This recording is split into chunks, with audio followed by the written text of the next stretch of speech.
Salut à tous, ravi de vous retrouver sur canalturf.com pour évoquer le programme de ce vendredi 3 novembre. Le Quintet aura pour cadre l'hippodrome de Paris-Vincennes, il se déroulera en nocturne, il s'agira du prix Barbara. Voici ma sélection pour cette course qui rassemble des trotteurs d'âge. J'ai placé en tête le numéro 1, Atout du Hainaut. C'est un cheval qui n'a certes pas gagné depuis près de 2 ans, date d'un succès enregistré le 4 décembre 2015 sur le tracé qui nous intéresse, c'était dans un Quintet Plus. Sachez ici que le cheval dispose d'un bel engagement au plafond des gains, qu'il sera confié pour l'occasion à Eric Raffin, qu'il possède un chrono d'une 13 effraction sur ce parcours. J'en ai fait mon favori, il peut s'imposer à une cote intéressante. Numéro 14, Alfleury est en forme, il reste sur un succès dans un Quintet. Le prix ERA a disputé le mois dernier. Une confirmation est ici attendue malgré son numéro en deuxième ligne derrière l'autostart. Attention également au numéro 3, Guéraud de Joux, d'un cheval toujours présenté à bon escient. Le cheval affiche 4 victoires en 10 courses courues depuis le début de l'exercice 2017. Il a déjà gagné avec ce mode de départ autostart. Et à mon avis, il revient ici à Vincennes avec de sérieuses prétentions. Attention également au numéro 7, Vaucéan du Jard, qui pour ses débuts à Vincennes, dernièrement a bien fini pour se classer 4e le 17 octobre sur le parcours qui nous intéresse. Ce jour-là, il devançait 3 de ses rivaux du jour, déféré des 4 pieds, confié à Jean-Michel Bazir. Il mérite crédit. Je retiendrai également le numéro 9, Azafran. Entraîné dans le sud-est, il effectue un déplacement ambitieux, d'autant que le cheval est confirmé avec ce mode de départ et qu'il sera déféré des 4 pieds, contrairement à sa dernière course enregistrée à Marseille-Borelli. Le numéro 10, Agitateur, reste certes sur un échec, mais ce jour-là, eh bien, il effectue une rentrée. C'était dans une course remportée par Valfleury. Il possède également un chrono d'une 13 effraction sur ce parcours, on s'en méfiera. Tout comme le 11, Varco Rosso, qu'il ne faut pas juger sur sa dernière prestation. Il était ferré ce jour-là, il avait un numéro 15 en deuxième ligne et en dehors derrière la voiture. Il trouve ici l'occasion de se racheter, d'autant qu'il sera pieds nus. J'ai également retenu le numéro 2, Vivario du Belay, un cheval qui vient de trouver sa forme en se classant deuxième à Chaland. Le seul bémol avec lui, c'est qu'il est plus confirmé sur les parcours de tenue et moins sur ceux de vitesse. En cas de partance, train numéro 4, Van Mayor, résumé chiffré pour ce Quintet du vendredi 3 novembre. As, 14, 3, 7, devant le 9, le 10, le 11 et le 2. Celui du programme Vincennes, dans la troisième j'aime beaucoup le 301 Birgédé.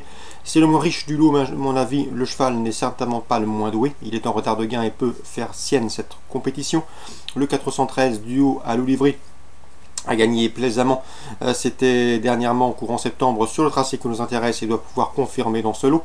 Dans la cinquième, attention, 508 heures Lissomoli, je vous en ai déjà parlé à plusieurs reprises, c'est un cheval estimé au sein de l'écurie de Jérôme Compas, un cheval irréprochable depuis ses débuts, et à mon avis dans ce lot, il devrait lutter pour le succès. On lui opposera bien sûr le 509 Éclat du Buisson, 3 courses, 3 victoires. Le cheval débute à Vincennes avec des ambitions, 508, 509, on résume tout ça pour Vincennes. Troisième le 1, quatrième le 13, cinquième le 8 et le 9. Paris, Réunion 3, j'ai ciblé 2 courses. La première tout d'abord avec le 101 Boyberg, qui reste sur un succès sur le steeple lyonnais. Il revient ici avec des prétentions. On lui associera pour un couplet hors d'aller-retour le 103 Sémur, qui a gagné sur ce parcours au mois d'octobre. 101, 103, 103, 101. Une affaire d'impression pour ces deux chevaux qui devraient s'expliquer pour la victoire. La troisième, attention au 302 Astaragoud. Le cheval vient de prouver sa bonne forme en plat. Il revient ici sur les haies avec une bonne chance à défendre. J'en ai fait mon favori, le 302 Astaragoud.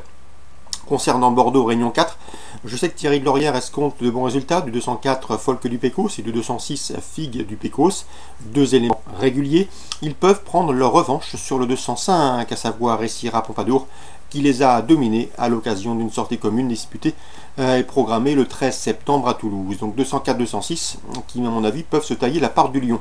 La troisième, je ferai confiance une nouvelle fois au 302 King Léo Grand. C'est un 2 ans qui a gagné avec de la marge le jour de ses débuts courant septembre et plus précisément le 26 septembre sur cette piste bordelaise. C'était sur 1600 mètres. La longue distance, 1900 mètres, ne sera pas 300 semble se Zemindari. Avec tous les meilleures valeurs théoriques de cette compétition, il devrait pouvoir former le couplet gagnant de cette 8e course. Donc pour Bordeaux, Réunion 4, Thierry de Laurière dans la deuxième, le 4 et le 6, la troisième, le 2 pour un nouveau succès, la 8e, le 1 et le 3 pour d'éventuels couplets hors d'aller-retour. Concernant le Croisé-la-Roche, Réunion 5, il faudra faire confiance au 210 Cobra Bleu. C'est un cheval de tout premier plan. N'oubliez pas qu'il avait remporté la Bervielle à l'âge de 3 ans. Il a ensuite terminé deuxième du Calme des 3 ans. Et pour sa course de rentrée à Rambouillet, le cheval a gagné. Ici, il doit rendre 25 mètres, mais l'opposition est largement dans ses cordes. Et sur cette piste du Croisé-la-Roche, il devrait une nouvelle fois répondre présent le 210 Cobra Bleu, qui ensuite se dirigera sur le meeting d'hiver de Paris-Vincennes. 210 Cobra Bleu, candidat une nouvelle fois à une nouvelle victoire. Voilà pour les infos de ce vendredi 3 novembre. Bonjour à tous, bonne journée. Rendez-vous désormais demain pour une nouvelle émission.